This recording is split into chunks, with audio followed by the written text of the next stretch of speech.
There's little doubt there's a rich history at Presque State Park. There's also a rich history of the animals that have lived there or are living on the park. That's the focus of a new program available free of charge next week. Action News 24 Scott Bremner with that in this week's PI 365.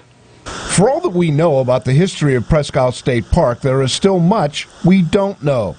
But all throughout our community are clues to what was all those years ago. The history here is phenomenal, and the more I talk to folks and they realize they have photographs in the attic, we're always learning and discovering new information all the time. That new information becomes part of the history of the park and is the focus of a series of talks aimed at making more people aware of what we are learning. On Monday, that focus will be on the wildlife that has lived at Presque Isle, what's on the park now, and what isn't on the park anymore. There were some species that were here that we don't see present day, and then of course in some of the old records there's species that were not recorded in the earlier days of the park that we have now today.